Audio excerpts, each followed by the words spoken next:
So, your three terms that you're looking at this week are performance, ritual, and storytelling. At their heart, all three of them have this in common. They are forms of play. Okay, got that? So that this isn't something that we absolutely positively have to do to physically survive, right? It's not eating. It is not even procreation, although we certainly, and I'm not being crass here, this is according to the literature, we play at that. We set up narratives. We have goals, etc. Never mind all the storytelling that we do through the birthing process, etc. All right, so performance, ritual, and storytelling. How are these forms of play? So first, right, none of them are basic survival functions. What they do is engage our higher order thinking, our mind. They are forms of creation, right, and trying out ideas. A performance. If I stand up, raise my hands, point at you, that is a performance, right? Think of your favorite movie, right? Let's go with the love movie. And the lovers approach each other and suddenly the camera starts to go into slow motion. We know this trick. It's simply a convention, but it works almost every time. Why?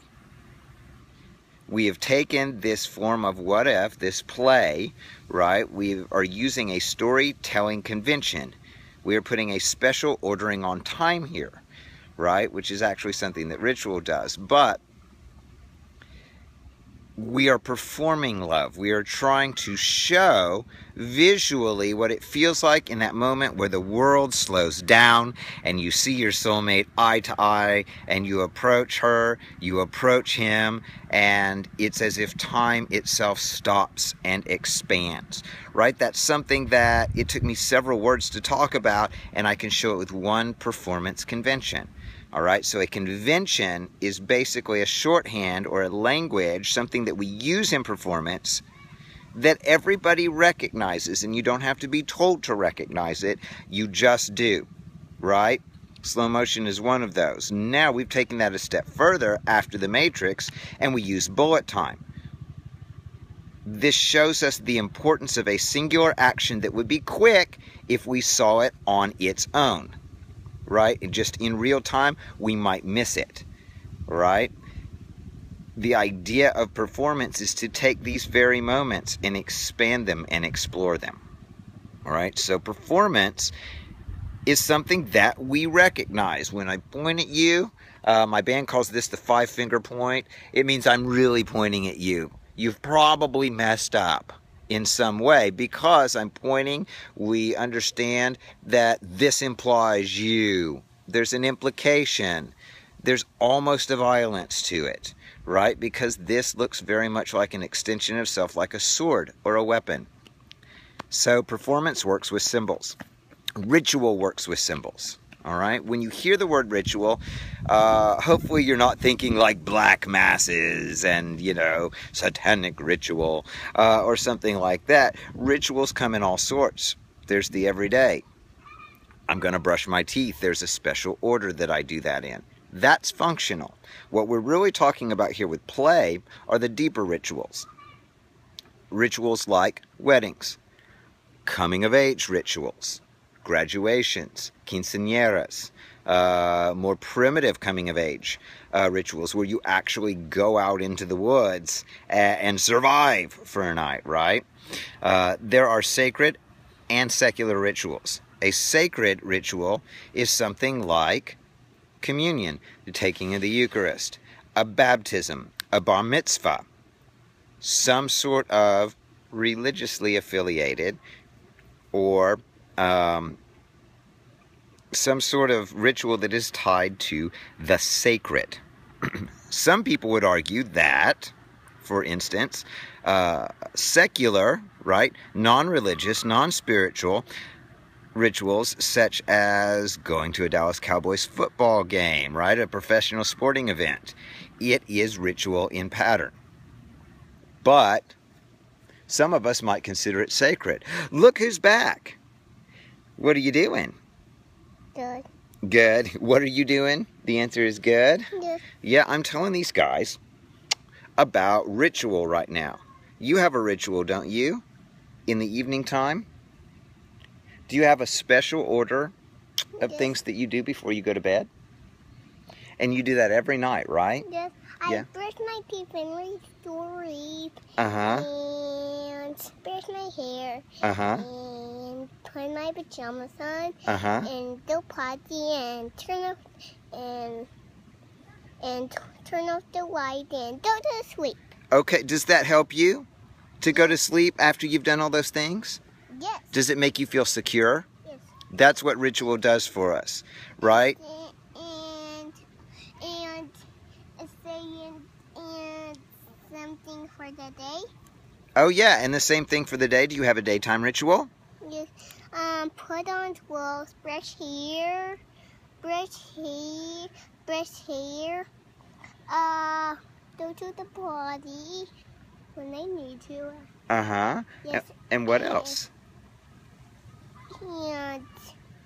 And put shoes on.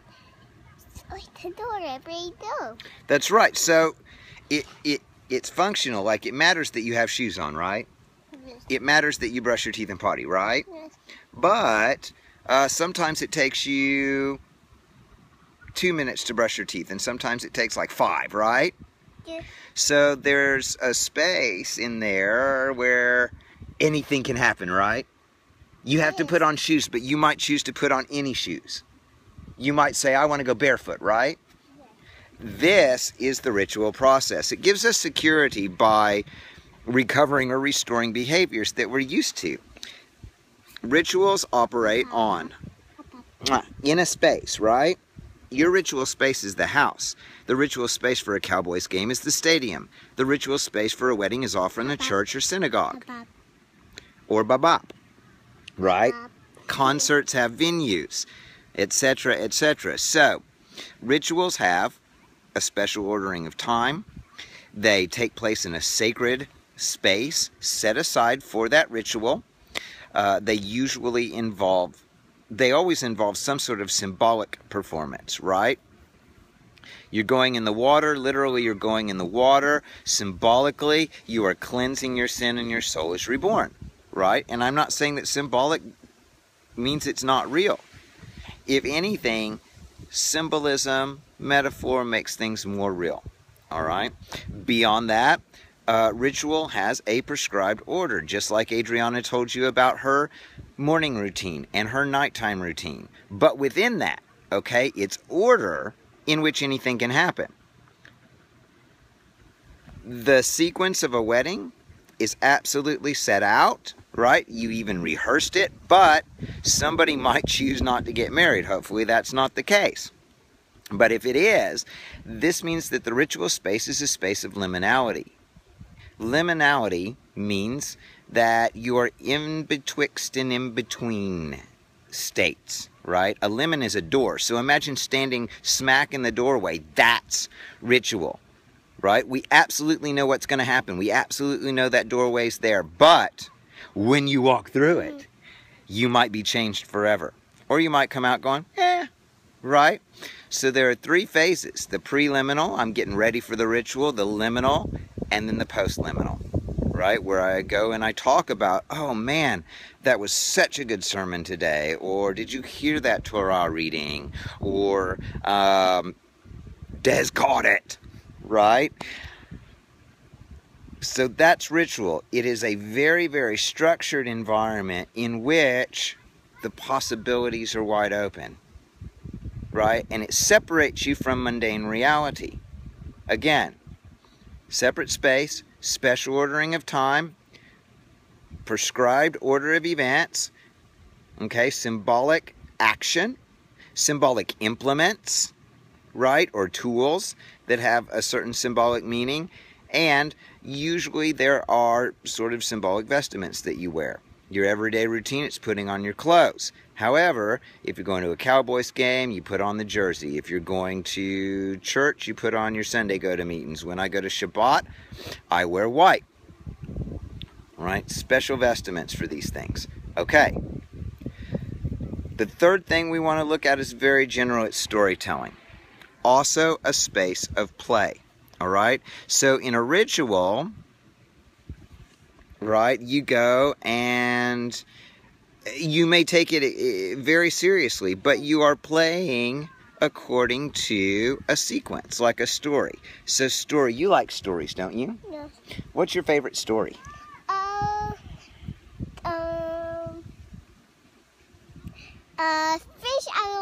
Fish out of water. A fish out of water. Yeah, and what happens in a fish out of water? He doesn't get any water. The fish keeps getting too big for the water, right? Yes. So they have to keep moving him and moving him and moving him and moving him. What's the moral of the story? The adult told the guy not to feed the fish too much, and he fed the fish too much, all right? So it is physically illustrating, right, even in an absurd way, the abstract idea of listen to your elders. But through story, we get to see that principle in action, and that's what storytelling does. Above that, we organize our experience in story. For instance, I say, man, we came to the park because Adriana was getting a little bit restless and wanted to get out, right? Then I got the idea that this would be a perfect time to talk about play, like performance, ritual, and storytelling. So I got out my phone. Then Adriana came over here and joined me. And now I think it's probably time to end the lecture for this week and go make up some stories with my little girl. Beginning, middle, end, a sequence of events. We organize our experience with story. And when you get into the lesson, you're going to see even more how and why we use storytelling to actually change and create our world. All right, so enjoy this one. This is one of my favorites. I'm absolutely going to be interacting on the boards this week and really interacting with you as much as I can, because performance, ritual, storytelling, this is my major field. It was what my dissertation was about. So let's see what you think about these very important building blocks of the human experience. All right,